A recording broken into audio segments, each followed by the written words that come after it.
everyone. I'd like to welcome all of you back to Ohio Exopolitics. I'm your host, Mark Snyder.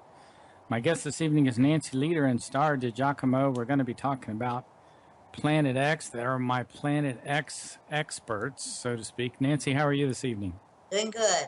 Star, how are you? I'm good. How are you, Mark? I'm doing pretty good. Are you guys hearing? I was getting kind of a background hiss there for a while. Were you hearing that?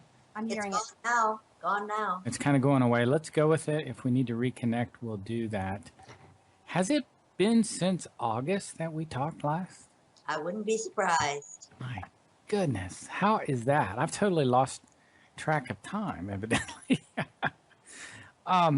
Nancy, why don't you start out and tell us a little bit about your website again, in case some listeners haven't heard of you before. ZetaTalk.com. It's been around for close to 20 years, since 1995. It's all about a telepathic conversation with aliens from Zeta Reticuli. And I had myself altered, you'd have to say, with a little bit of their DNA in my brain where the telepathic center is, so that I could understand their communications better and wrap English around it. It was instantly popular. In 1995, in Michael Lindemann's 2020 group, well, he a founder of the 2020 group, but it was INCNI, Institute for Contact with Intelligent, etc. It was instantly popular. It was either threatening to people, or they were said it had the ring of truth, etc. So later that year, I formulated a website. But within that Michael Lindemann's group, I began answering questions. People said, well, you people who are contactees, why don't you carry your questions, to the aliens that you're meeting with and bring back the answers? And I said, well, I'm getting them all the time, my answers. What do you want to know? And it took off. And that is really the substance of the Zeta Talk website. It has been built on people asking questions.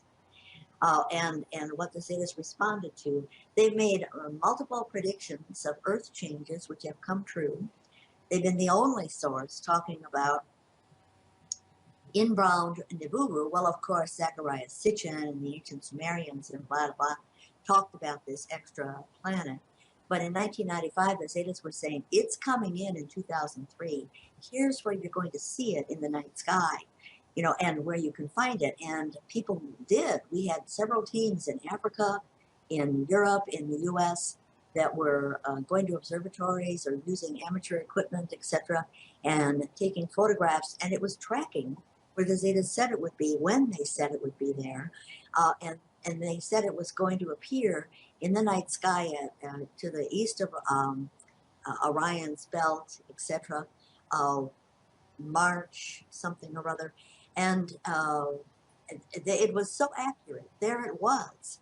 It was just a hair off from what they had said 7 years earlier. It would appear. Then it crossed over Earth's orbit and was closer to the sun, where it has been creeping past the sun and now outbound. So it's lost in the glare of the sun a lot, but people are taking pictures of it. It has a vast sweeping tail full of moons, lots of red dust. And if you use the right filter, you can get all of that, which people have been doing since 2003, particularly Alberto, an old Italian gent who takes fantastic photos. He was doing this in 2003 and followed the Zeta recommendation that you filter for light in the red spectrum, not use a red sheet, but allow the red spectrum light to dominate, and you'll see it best. He uses Mylar and the insert from floppy disks. And it's these gorgeous photos that show it clearly. But people all over the world are following this technique or others, and even seeing it naked eye. Sunset, sunrise, you often see it as a second sun because the sunlight bounces off the dust cloud and creates that. It's as bright as a second sun, etc. Now, the main message is twofold. We're going to have cataclysmic changes in our pole shift, a crustal shift, which we have every 3,600 years. Step back, Jewish Exodus, step back, the flood was 3 back, etc., etc. And the geology of the Earth attests to this, The second is the alien presence is real. We've been here. We're contacting people like crazy. It's time for an awakening where has to be admitted because people really do understand subconsciously that aliens are here, etc. And it's no longer a big scary message. Let's just have the governments admit it, which many are doing, like Russia, etc. is, and the U.S. is one of the biggest foot draggers because they were at the helm of the cover-up. Ronald Reagan said it shall be a national secret after Roswell, etc. And everybody is still uptight about that. So, and the other is, okay, geological changes, aliens are real. We're in a transformative period in which mankind is going to take this next leap forward, become a hybrid between the Zetas and humans in their next incarnation, etc. So it's that dual message, basically. So that was a long-winded introduction to my website. When did you get these telepathic messages? Well, actually, this is the way aliens talk to humans, and contactees will tell you that. You know, they didn't say any words. I just got the message. I understood what they were trying to communicate to me, etc. But I was in my late 20s when I had this particular operation done. It was infused. It's not like they opened my head. I don't think they did that. I think they teleported the DNA into my head, and then checked that it was okay after that. Even though I didn't know I was a contactee until I was in my mid-50s. But in my late 20s, I realized I was more telepathic. I would know who was calling, you know, before I picked up the telephone, that type of thing. So I knew there had been a change. So we were just getting ready for the future. And the Zeta Talk was a plan, and it turned out very well. They said it was much more successful than they thought it would be. And the telepathic information that you get, what form is it in? Do you see images or how? I can. It's not that you hear a sound or see something like a flash of light in the room. You know, people will say, well, that's schizophrenia, but it's not that. I don't hear a sound. I don't see things with my eyeball. When you have an idea, or when you're daydreaming, you know, you're musing, an idea will pop into your head and you say, wait a minute, what about this? You know, that's what it's like. An idea pops in my head. And they will send me out to do a web research, you know, to check a geology of an area if they want to give me an answer and talk about a rock strata or mountain ranges in a particular area.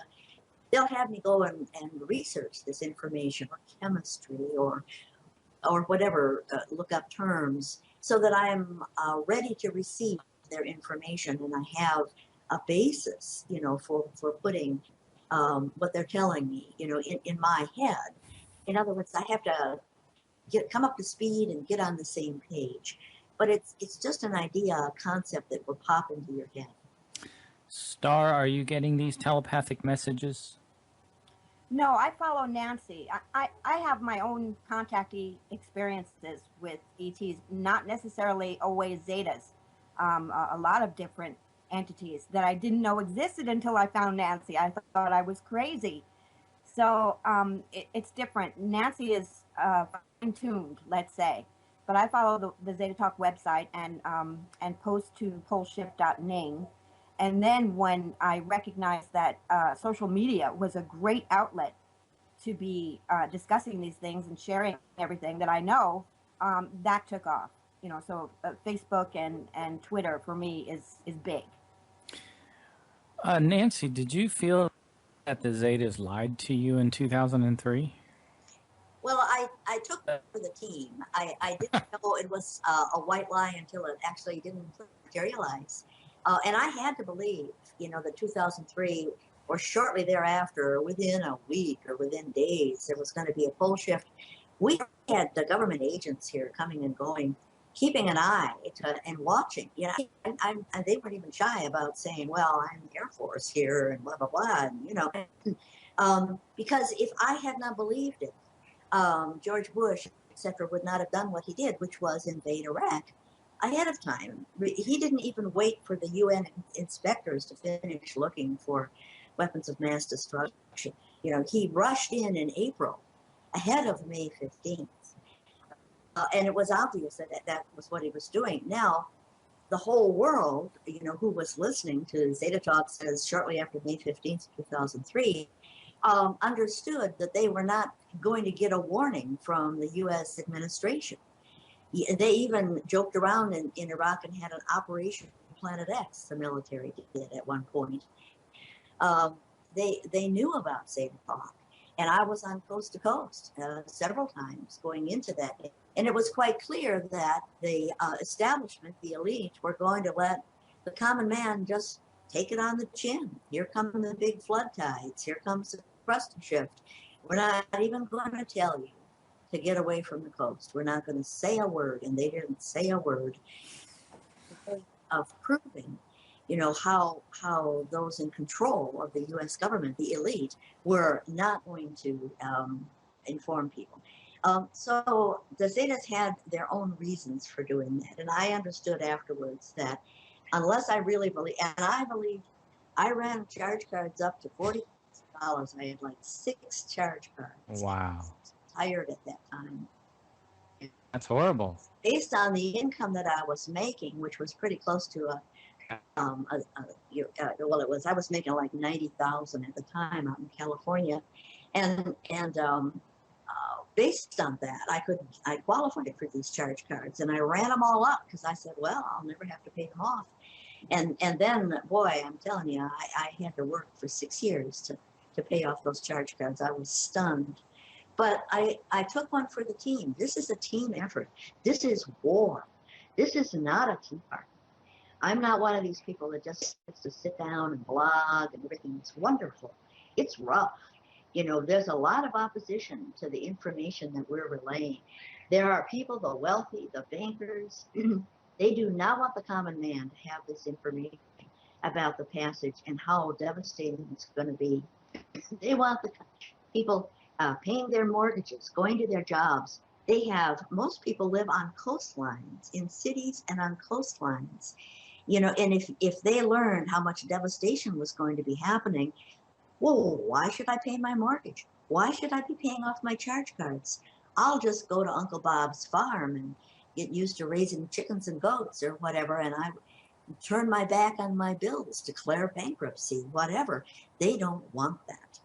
They themselves make these kind of preparations where they're going to, but they don't care about the common man. And we're talking about the wealthy, the 1%, people who run the banks. The banks do not want people defaulting on the loans they make, and the like. They want to control people via debt. If you're not in debt, they don't have control of you. So this is a big war. Star, tell us more about these beings you have had contact with. Oh my goodness. My first set of beings was when I was a little girl. It was bees. And there was something about the bees. You know, you should be terrified when you're 3 years old, 4 years old, and these bees are surrounding you. But I knew they were trying to tell me something. I knew they weren't going to hurt me. So that was my first experience. And it wasn't until much later in life where I realized, oh, you know, that was an experience. Then I would have screen images. One was very specific, and it really scared me for the longest time. I was on a pirate ship, and the pirate ship was half in the ocean and half out of the ocean, and with derelict sails. I mean, a real pirate ship. And it was just myself, my aunt, and a strange man that neither one of us knew. And we had our feet in the water, and we were kind of waiting because there was no way to get to shore. We were in the middle of the ocean.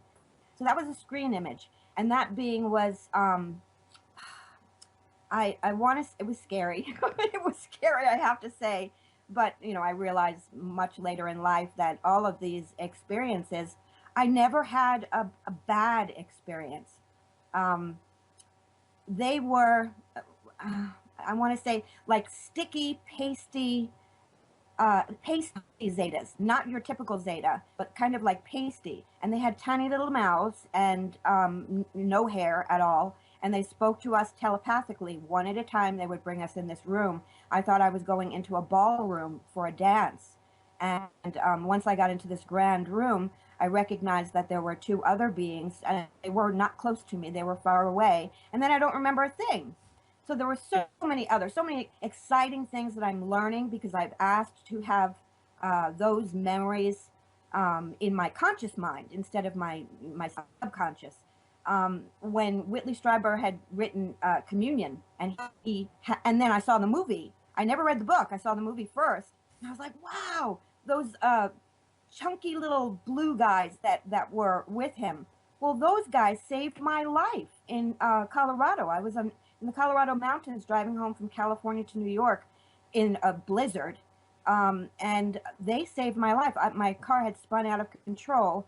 There was a bright light, and being a New Yorker, didn't even I didn't even recognize that there shouldn't be a light on top of the Rocky Mountains, at the time. So these little midgets came out of nowhere, and they had parkas on, like your typical green parkas with the fur around the hood. They came out of nowhere, and they turned my car, up the right way, and I was off. But I was in an avalanche, and I used to tell my friends that, and they would joke and say, "Star, you're smoking weed, you were high." No, these midgets came and saved me from this, avalanche. But it was the same beings that were kind of, sort of, in Whitley Strieber's Communion, and they had come to visit me in my home, wearing farmer's clothing, and a hat, and one with a piece of hay sticking out of his mouth. Not only did he visit me that night, my kids weren't. My two older daughters were very young, 3 and 4 years old, but they had visited my youngest at the time. And I, of course, when the being left my bedroom, I was kind of startled because we made eye contact. It was real. It was like I'm seeing a picture of the both of you right now. It was real. This being peered at me in my bedroom. I ran up the stairs to check on my daughter, and she's sitting up in her bed, and she said, "Mommy, a big froggy came to see me." So yeah, it's been really exciting, having all of these memories now, where I'm contributing it to them, trying to get my attention my whole life. And until I found Nancy, thank you, Nancy. I love you, Nancy. Life was strange for me because, who could you talk about these things to? But that's it. I mean, there's been a whole bunch. Again, I didn't feel like I was part of the hybrid program because now that I've met so many people on Facebook, and we've discussed these things, their experiences versus mine. The only time that I ever had a baby put in my arms, I was on a ship. I've been on ships before, a couple of different ships too. It was like I was in a forest, a jungle. It was beautiful. It smelled good. It was very dimly lit, and there was glass and rooms. But I was in a room. I wasn't going to move, of course. I was not terrified, but I knew I wasn't supposed to go anywhere. And someone came in and handed me this like jelly belly baby, a sticky kind of fishy little baby, but adorable. I mean, the baby just looked at me and a little smile and moving all about like a regular little baby. And that was the only time I ever had that baby experience. And I know Nancy has many children that she's gotten to meet, which was exciting to learn. But more and more different entities, some nasty looking ones that I was very frightened of, reptilian, and I have to put it into perspective because I was frightened because of the sight of them, but that didn't mean that they were evil, So you learn as you go. Nancy, do you have many children? Well, I was part of the hybrid program when I was in my teens, 10, to 20. And when I was 19, I got to meet one of them who was 3.5 years old at the time. I was babysitting. I was called out into the yard. This was out in the country. And about a 25 to 50 foot diameter ship, went up the stairs, and there was a number of Zetas. Out comes this little guy. You could only see him because you could see the tiny feet, amongst the other feet. He was very shy. So I understood that he was shy, and I sat down and closed my eyes and let him come up and poke me and touch my teeth and all that sort of thing. And then I met him later. It was my son And I asked him how many offspring he had had. He said at that time 141. So the program is very aggressive, and the reason is that anyone who qualifies to incarnate again on Earth, because it is a transformative period, will become a hybrid, and they're living in the next dimension or density, as it's sometimes called. So they're as the soul becomes available, because reincarnation exists, it will incarnate into a hybrid. And therefore they need to have these bodies ready, the infants ready to be developed, into a baby for these souls. Not everybody is part of this program. It follows generations. My brother and his daughter, probably my grandmother, etc. We go back. And the reason they need to blend or weave genetics, if they miss something, in order to get something from the genetics, they have to come through more than once and insert fresh genetics from a source. And I heard from a geneticist once that my term, that you have to weave it in from, through a number of generations, he said, that's exactly right. Well, I don't know why that would be, but he said that is so it follows family lines, both male and female, and I am part of that program. But I have met many really weird aliens, just um, uh, lineups of them to get ready for times like this when I would be talking about them. You talk about the media wars. Can you explain that for us? Yeah, just lately that's come up because I was about 500 days ago last fall, October 20th, step back 500 days, and Obama met with the premier of China. I'm not sure how to pronounce his name, XIZG or whatever. Putin, Russia, China, and the U.S. are shoulder to shoulder as partners to inform mankind that Nibiru is real. It's in the inner solar system. It's going to make a passage, such as, the flood or the Jewish Exodus, etc., and tell the common man this information.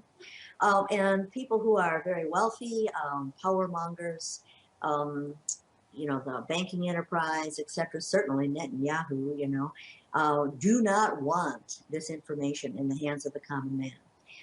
They knowledge is power, and they want that power up. And so it was agreed that on October 20th, 2014, that they would make this announcement. And Obama has been blocked from this kind of thing. He tries to use the emergency broadcast, it doesn't get through. The Oval Office address, 30-second delay. And how many assassination attempts have been done against him? In Israel, for instance, someone put diesel into his petrol gas tank on his armored car, so it would break down right away, and then he'd have to get out in the middle of the highway and change cars. And of course, there we are, sniper ready. He's out in the open, and you could go on and on. So that when October 20th came and went, it was the media in the U.S. that was preventing this from happening. They wouldn't give him the coverage. They were snafuing the emergency broadcast from the White House. So then the Council of Worlds, which there is an administrative force, it's not just aliens and humans, and here we are. There's a police. This is like a schoolhouse for humans. We're very young souls here, and the schoolhouse is free will, etc. But the Council of Worlds is the administrative force and makes sure that the bad guys don't just, have at it and do anything they want. There are rules to be followed. So it's kind of like counseling, and psychological counseling can happen, but they can't come down and mass colonize and eat us and, the stuff of Hollywood movies. That it's not allowed. So the Council of Worlds was annoyed, because they do want the common man to have this information. It's kind of like final exam time. It's important that we have this information so we can act on it, because actions are where you get your grades, not, philosophical musings, or wish list kind of stuff. You gotta put your life at risk.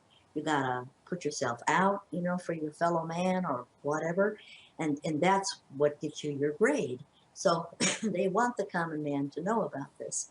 So they went to war with the elite, and a lot of things that have happened, exposés, the wealthy are money laundering. Woo! People come out with this, and this has been assisted by human contactees and aliens behind the scenes, etc. Well, Fox News and NBC have been some of the holdouts, and a lot of the news enterprises like CNN or Huffington Post or the Daily Mail, etc. Whoever runs those media, they want that to happen. They said, look, the announcement is the lesser of evils, so let's do it. Even the banks are pushing now, just let the announcement happen. But there are certain holdouts, and the problem with trying to proceed without everybody capitulating is that the U.S. public would get a confusing message. Fox would say, "Oh, Obama just went crazy." That's not true. He's joking around, or something like that. And then you got a confusing, argumentative thing going on. Well, Fox is controlled by Murdoch, and NBC is controlled. I think it's part of the enterprise run by somebody called Redstone, extremely powerful 94-year-old Jewish man. And they're the holdouts. So Brian Williams, all of a sudden we hear about his trumped up stories, war stories. And finally, they gave him 6 months leave of absence, cutting his salary in half. And it's probably that he's been fired. And then we had Bob Simon, who was a 60 Minutes guy who met with an accident in New York City. The driver walked away, and Bob Simmons looked like he'd been through the meat grinder. Well, he was beaten up and dead before he was put in the car, according to the Zetas. And the driver is somebody who's disreputable, barely has his driver's license. So it was, a hit job on Bob Simon's. And then now we have Bill O'Reilly, and Jon Stewart suddenly decided he had to quit for no reason. And the Zeta said his life had been threatened. And he said, all right, I'm out of here, and now we have Bill O'Reilly, who is trying to hold on to his reputation. And Fox News won't even enter in. They just say, oh, everybody, the liberal media is after him. Well, he's made up stories right and left, and they keep coming out of the woodwork. This is an example. We're seeing, as the Zetas say, the flash and parry of swords. What really goes on behind the scenes, this is not the sum and substance at all of the pressure that the banking enterprise, the media, and the rich people are being put under to allow Obama to make his announcement, where he wants to go out and say Ronald Reagan's executive orders as a result of Roswell, etc., and our learning about Nibiru coming inbound.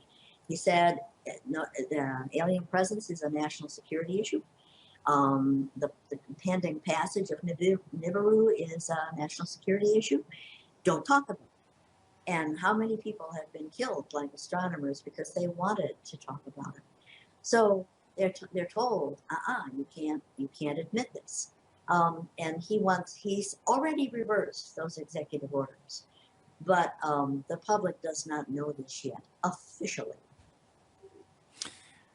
You've talked about something called the Ceres Lights. Ceres Lights. Can you tell us about that? This is something brand new.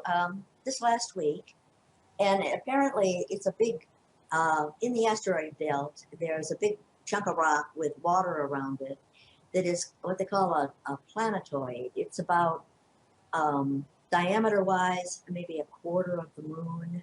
It's small, although it carries a lot of the asteroid mass, a third of the asteroid mass. And in 2004, the Hubble was peeking at it, and they sent a probe out, and just now taking close-up pictures. They were very curious about it because it seemed to have a light on its surface as it rotated and rolled around. So getting up close, and everybody says, what is that light? Well, now we're going to hear that it's just because it is a rock surrounded by water so that it has a round shape. It looks like an ice ball, big ice ball. A very clear, clean surface that would reflect light. Well, come on, there isn't any light to be reflected there. It's an alien spaceport, and we had the Rosetta Comet also a couple of months back that was in the news that had been sending out radio signals, and they sent a probe up to find out what was going on. Someone in the European Space Agency, ESA, um, put out in the public the actual photo that their probe took, which showed a little spaceport, like a little city, and that was where the radio signals were coming from. But what was released officially to the public was something airbrushed and fuzzy, so you didn't see that. So the Zetas have said we're not going to get the straight proof about the Ceres lights either, but that is an alien spaceport. These spaceports are not service to others, service to self.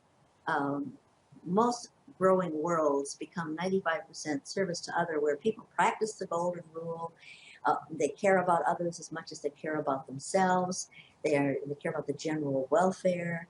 And but 5% never really grow up and stay immature. They grab everything they can get. They're looking for power and control. They're greedy. And we certainly know of people that fall into both those categories. Everyone knows this is a mixed world, the Earth, where people are to make their decisions, by free will, taking action, etc. But after we graduate from our kindergarten here, we go on to where the service to other become more intelligent, and they space travel and blah, blah, blah. But the service to self, that are the 5% that usually remain immature, they have to live on like prison planets with each other. And it's not pleasant. They're rule-oriented. There's a dictator in charge. They can do some space travel and learn things, etc., but they're very, very restricted. So these people do not do density switching well. There's many densities. We're on third, and then there's fourth, fifth, sixth, and on, which is a more rapid movement of the physical atoms, for one thing. And they don't, fly is an example of dealing with density switching where you don't do it well. Now, contactees are teleported all the time. You leave a room and you end up somewhere else. Well, you didn't physically make that distance. You were dissolved in one place and moved in a dimension. And the service to other, like the Zetas that I work with, are very adept at that. And they don't, they tell you, like, don't touch each other, now just stand, keep your hands to yourself, now you're someplace else. But the service to self are clumsy, like the fly, and they would mess up all the time. And then, so their bosses tell them, when you go to the third density environment and you're counseling those humans that they should become self-centered like you are, because you're looking for recruits, stay there in third density and don't leave. And so therefore they have to have places like on that ice planet or on the Rosetta Comet. And they have to have those kind of space, or the dark side of the moon is another one. That's what. Star, you've talked about these red lakes and rivers. What's that all about? Well, we're getting a lot of debris from planetX, and it's iron oxide. It's coming straight from the tail of PX, and it's swathing all over the planet. And of course, the news people are coming forward saying that it's dust from the Sahara. That's all over Florida or Texas, and of course, that's not it, not at all. And we're having it more and more, and it's a biblical thing. And in the Bible, it said the rivers turned red, and yes, they do, and they will, and it will get worse and worse and worse up until the time of the shift. Again, now we can add fireballs to that. We're seeing fireballs all over the place, and it's so great that we have the internet now, because people share these photos right away. Yesterday, I had a man from India who was concerned and I turned him on, Nancy, to Zeta Talk immediately. He had been following my posts, and he was frightened and wanted to know what was going on, because he had seen fireballs in India himself. He saw it.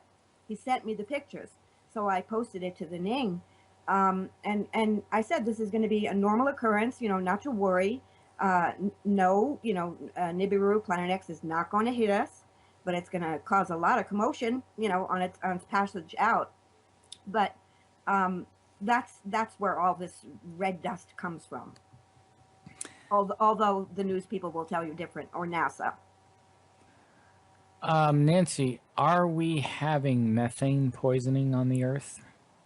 Not methane poisoning, but we're having a lot of release of methane. Now, methane comes from trapped, one of the anaerobic, where there's no exposure to oxygen and it's underground and it's slow decomposition. Under the permafrost, for instance, a lot of methane pools have developed because it wasn't always that was the polar circle. When you have a pole shift, it's really a crustal shift. That Nibiru is a big magnet, and when it flies overhead, it grabs our north and south pole and tips us. This time we're going to have a 90-degree tip, but ice ages, wandering poles, that's a crustal shift. And so therefore, around the Arctic Circle, you have a lot of permafrost that has methane underneath it. And as the ground is under tension, from all this jerking back and forth, we have an earth wobble that's going on where our magnetic pole is given a shove on a daily basis, and then it turns around and bounces back and tries to right itself. And all of this is rough on the earth plates, which crack and split open and release methane. So an example of this is in Siberia. They have what has been hitting the news, mysterious holes in the ground. And they don't know what causes this. And they're thinking it's a gas explosion of methane because of global warming, which is absurd. Although this can melt the permafrost and make it slushy. But the Zeta said what it is meteor showers, from what Starr was talking about, the debris ridden tail that has increased bolides and fireballs and red dust and yada yada. Yes, meteors will hit in Siberia and drive through the permafrost and hit underground streams, and steam is immediately produced, which causes an explosion, and there's your lovely big hole. And they are counting these by the dozens up there and saying, my. Well, east of the Ural Mountains, they have had flashes of light. There was one a couple of months ago, and motorists driving there, east of the Ural Mountains said, oh, what's the big light in the sky and lit up like day, and nobody had well, that was a methane explosion, very bright. Or you can get a light tower. We had one in Escanaba on Lake Michigan. It's Michigan Peninsula, which is above Wisconsin there. Earthquake lights. People went out with their cameras and caught this. There's the blue, there's the red, there's the gold, and earthquake lights are multicolored like rainbow. They don't look like a rainbow, but what I'm saying is it's all colors. And then there was a transformer explosion, and coming out of that transformer, going straight up into the sky, was this beam of light, as though someone had focused a floodlight up into the sky, and that was methane release, a fire. And so they had three different expressions of the tension in the ground. The earthquake lights, the explosion of the transformer, because electromagnetic pulse happens when rock is under stress. The Zetas have called this an electromagnetic screech.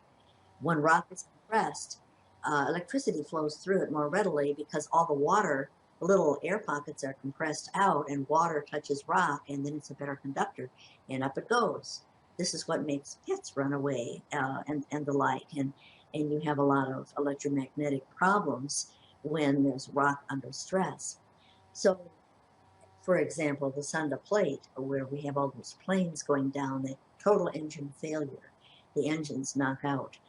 That rock is under a lot of stress, and it's over water. And what we're talking about here is that those planes just lose their electronics. It's a wipeout. So Escanaba had the methane lights, but in the past that's been captured in Iraq by soldiers over there who wore night vision goggles, and they said they would catch and take photos of this up in the air like a floodlight going up. And over Canada, it was captured as like a curling smoke, not like a tornado, but that type of thing where there's just the smoke is winding up. Now, what is that? Well, it's the remnant of the methane light tower. So yeah, we're having a lot of methane explosions because it's being released from the ground. Nancy, you described something called the Zeta Vision, where you were looking down on the Earth from space and you were positioned over North America. Can you tell us about that? Yeah, this was a very interesting experience, which I wrote up on, can't remember exactly where it is on the web, but it was a group of a few hundred people in the audience, and I was to go out and introduce a very weird-looking little woman. And she had, her legs looked like the rear legs of a dog or a horse or something, you know, where then she had tentacles around her waist as though she could walk in water and collect nutrients if the water was waist high. Her hands had digits, but they looked chubby like a cat's paw. And her face, her head was very tiny, but she had two huge yellow eyes that were multifaceted like a bug's eyes. So she was very bizarre looking and covered with kind of a soft fur. And I was to take her out and introduce her, which I did. I took her by the hand. She was going to project, and I suspect this was a telepathic connection with every human that was there, and me included, holographic vision. I don't think she played that out in the air the way we think of holographs. I think she essentially took over every mind, every brain that was in that room, and she had the power to do it. She was good. And she showed the plate movements, what I call the 7 of 10, or the Zetas have called the 7 of 10. They were asked in 2008, if the pole shift is a 10 of 10, where are we now? We were 2 or 3, and then we moved along. The 7 of 10 is where you get plates moving, like the Sunda plate going down. The New Madrid will split open as part of the 7 of 10. South America is rolling its top part to the west and squeezing the Caribbean plate down.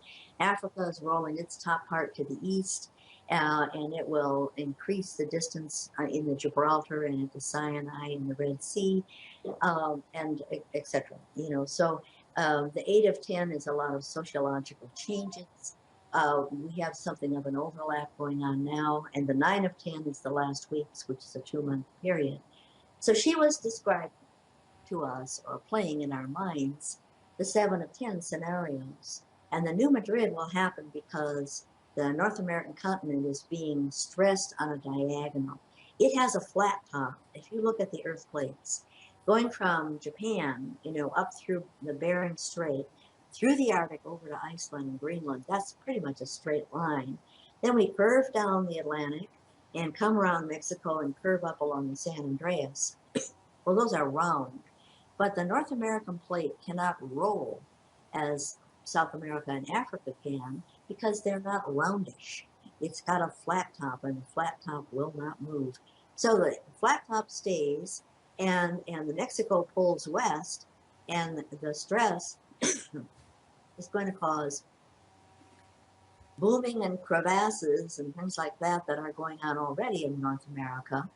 And then the rip of the New Madrid, which essentially takes the part to the east of the Mississippi and moves it to the northeast, the part to the west of the Mississippi, and pulls it down to the southwest. That's the New Madrid adjustment, which we are going to have in our future. Will the pole shift occur in the next 5 years? I would say yes. I don't think it's going to be this year. Very interesting. I've heard you say that the televangelist Pat Robertson said that all of the contactees should be stoned to death. What are your thoughts on that? Yeah. So in the 700 Club, this was years ago. I think it must have been 10 years ago because I was talking about it for a long time.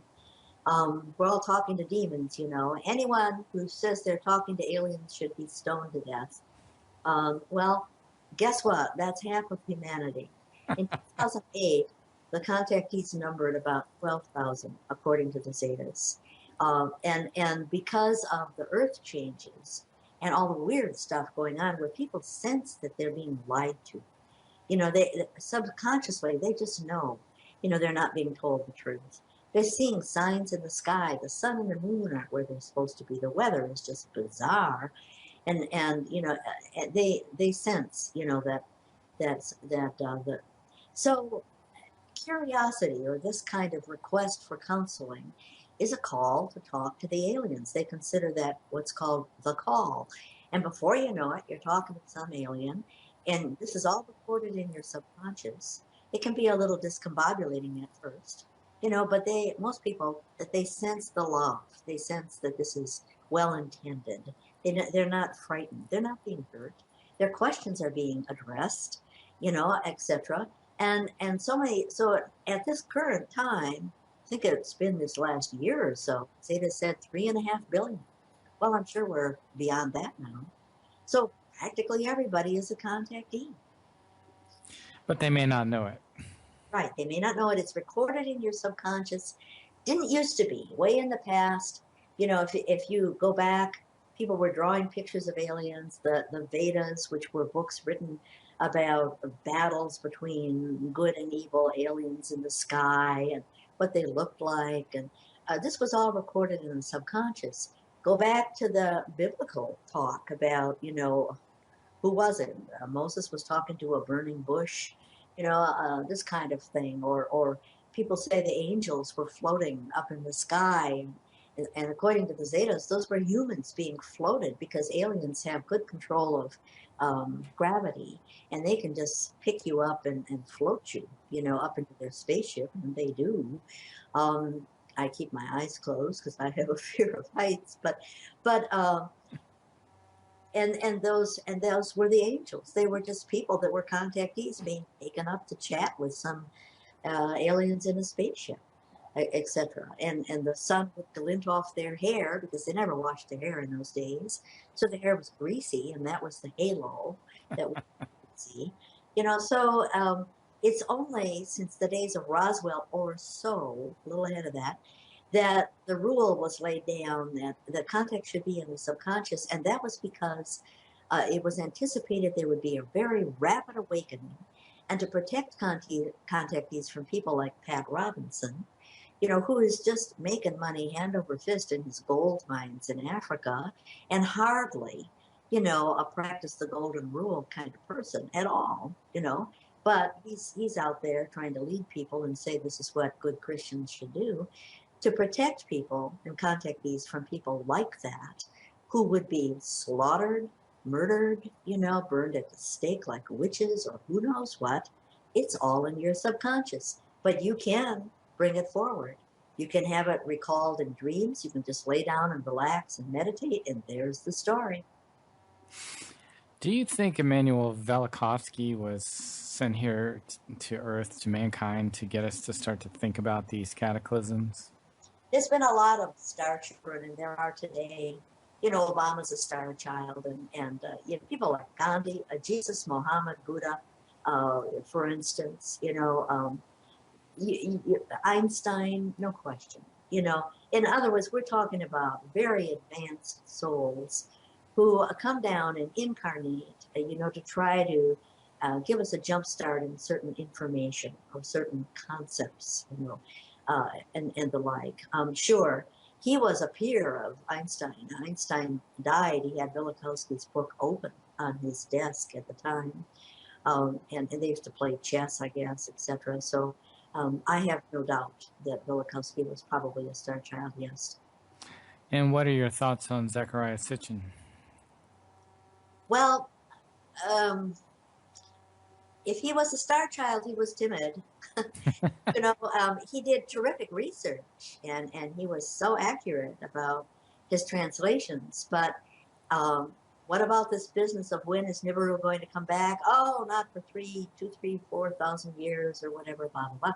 And the Zetas were asked about that. I mean, clearly, the Jewish Exodus was the last passage. I mean, we could go on forever about all the signs, the red dust and the exploding volcano in the middle of the Mediterranean, and the fact that Greenland, moved further south, and the axis of the globe shifted yay many degrees, etc.